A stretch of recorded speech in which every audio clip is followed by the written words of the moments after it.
Good morning, Sheba. There are more than 6,000 signatures on that petition as of this morning. And look, there's a lot of concern. There are a lot of people that don't think you can social distance here on the Beltline. We were there yesterday. Starting today, the county's testing now includes people with COVID-19 symptoms. That's fever, that's cough, that's shortness of breath. And take a look at your screen. Yeah, that's right, Sheba. Good morning. And this is a stark contrast from last week. He was very reluctant to sign this last week, but said yesterday we have to be more aggressive.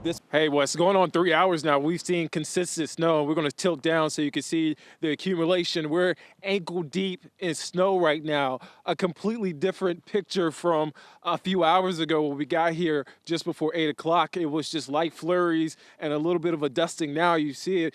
Things have changed, and it changed pretty quickly. You see the accumulation on the roads. I'm stepping on the roads because I don't see any cars, and we've seen fewer and fewer cars on the road for the last couple of hours. Take a look at this car, this Honda right here. A woman who lives 2 houses down told me that a woman, her neighbor actually, was sitting in the car with her baby. You see this car seat right here.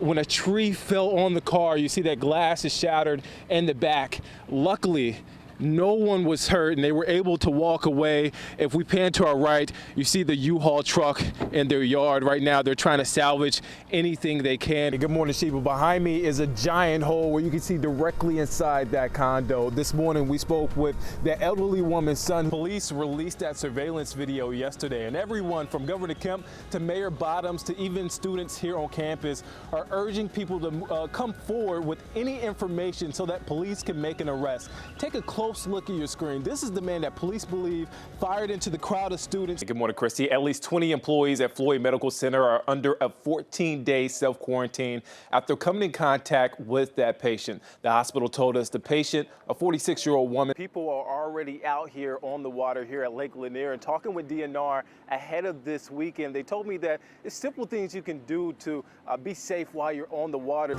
Good morning. It's Sunday, February 23rd. Thank you for joining us this morning. I'm Nick Sturdivant, filling in for Christy Etheridge. Coming up this hour, a fire sweeps through a home, killing a man. What made it difficult for firefighters to reach the scene? The GBI has now identified the man who died after he drove his car into Lake Lanier as he opened fire on police officers. We talked about it during the break. It happened during the first inning. Red Sox outfielder Mookie Betts reaching out to grab a potential home run, and then this happened. Gwinnett County's Troy Caldwell knocks the ball out of his hands. I spoke with him briefly today. He told me that this is a lot to take in. He seemed very overwhelmed on the phone, and a lot of people online are comparing this to Steve Bartman. Come on, Steve Bartman? Steve Bartman. Nick, I have one question. Is Drake there?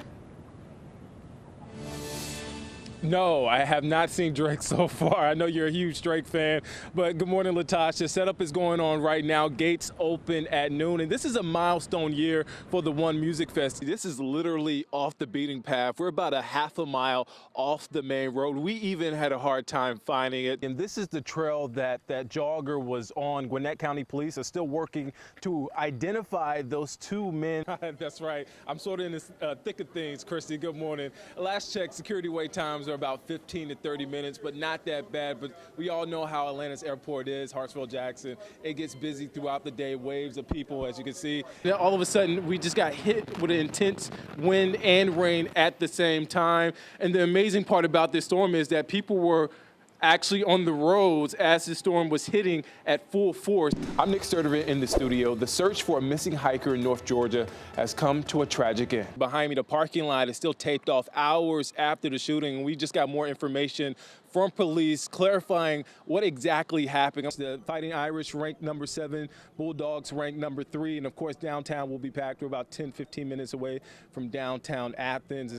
The welcome home sign. That was lovely to walk in and see that. Our across the street neighbor put that up, and we had food deliveries from friends. Clyde and Renee Smith say without a doubt they're blessed. So we're 80 years old, and We're the type people that they say this virus would really take out.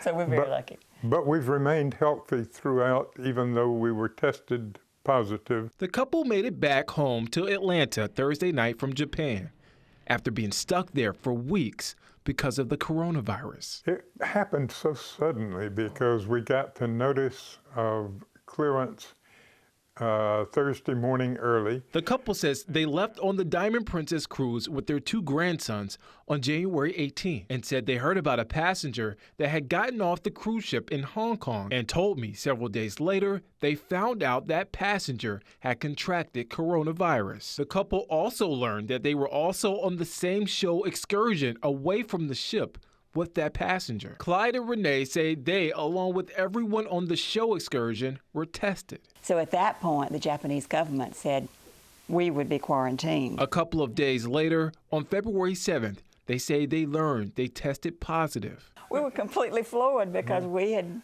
just assumed. Not alarmed, but surprised. They were transferred to the hospital and eventually taken to a nearby hotel. After testing negative for the virus twice, and as Clyde's pneumonia began to clear up, they were given the okay to come back home. It was a rest, though, because they took care of everything at the hospital. Our church and our relatives and friends' churches were all praying for us, and their prayers were answered.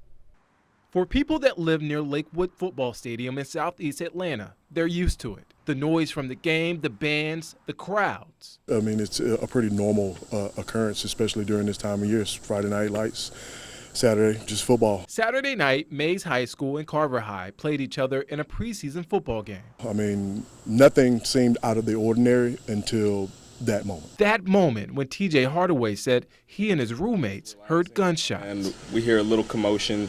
I look out the window and I see some kids coming down from between the houses, like they're running from something.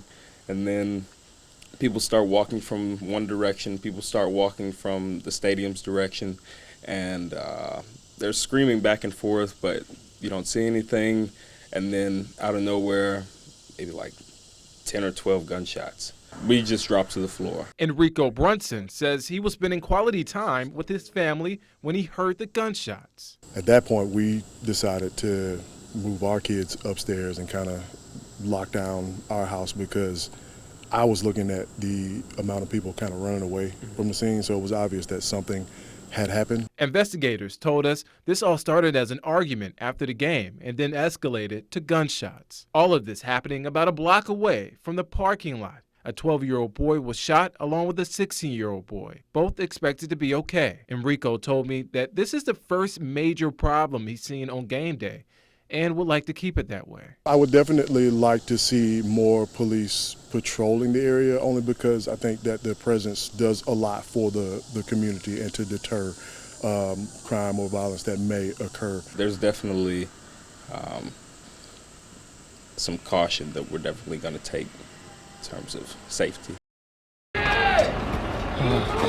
Fear, frustration, and complete chaos. Many stuck on Interstate 85 North, abandoning their cars Saturday morning to get to safety, while those slightly further away decided to stay and wait it out.